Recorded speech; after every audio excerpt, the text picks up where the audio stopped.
Well, the first thing you experience is the colors.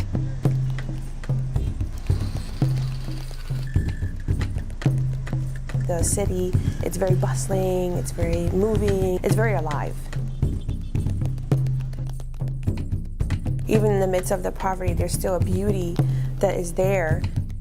It was just really hard to see children, particularly begging and asking for food.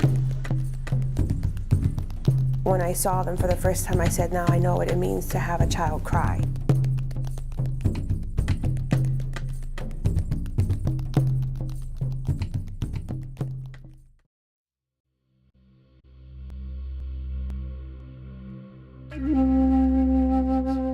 India is full of poverty, and one of the ways that families can earn money is they sell their children. And unfortunately, these little girls are sold at a very young age into the sex slavery business. Another way the girls enter into the red light, they are tricked. These sex traffickers come to their families in these small villages, and they tell their parents, we can give your daughters a job, a really great job, just trust us. And they hand their daughters over to these sex traffickers, and they bring them into the red light. The women in the red light district have many different backgrounds. A lot of them are from Nepal, and a lot of them are from different areas of India. Other women come in because they need a source of income to provide for their family. It's out of desperation, and those that are kidnapped, they're literally forced into it. They have no choice. So God began to, show us that we need to reach out to them, show the love of God to them. We worked with a woman named Sheila. Her ministry is to serve the women in the brothels. God spoke to me that you are the watchman for these ladies. And I said, okay, Lord, I will come. And God was showing me full parlor room, and how I was cleaning the ladies' hands and the feet and massaging. And I have no idea, I've never been to beauty training. We all touch their heart, so they like to be in the parlor. And so this parlor is really for them as a resting place. We give facials, manicures, we braid their hair, we show them the touch of God's love through our hands.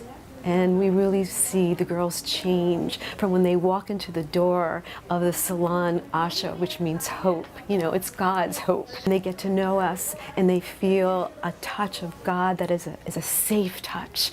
They melt, they change, and when they leave there, I truly believe they feel beautiful.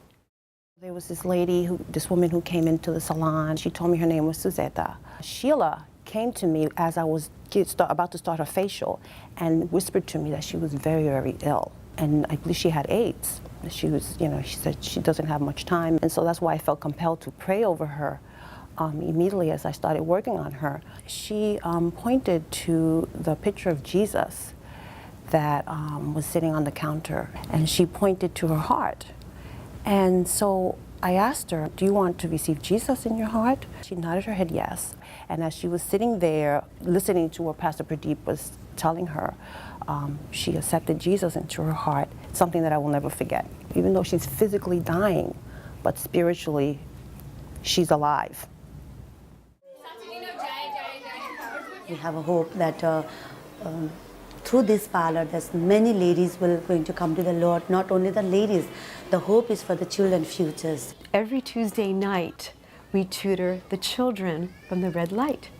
They come and they sing songs about their Lord, they pray, and we help them with their homework.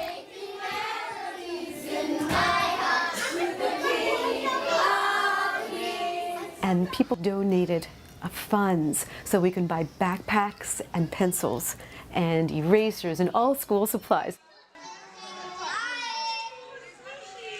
The team also had the opportunity to go into House of Hope Orphanage.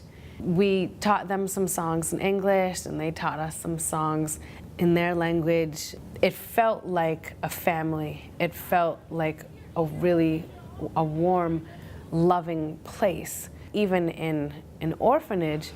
But it also stirred me because I know that the Lord has so much more for them. When I walk through the red light, I can lose hope. And I say, Lord, how? how are you ever going to come here and get victory? But he is going to get victory. The red light won't be a red light, it'll be a lighthouse.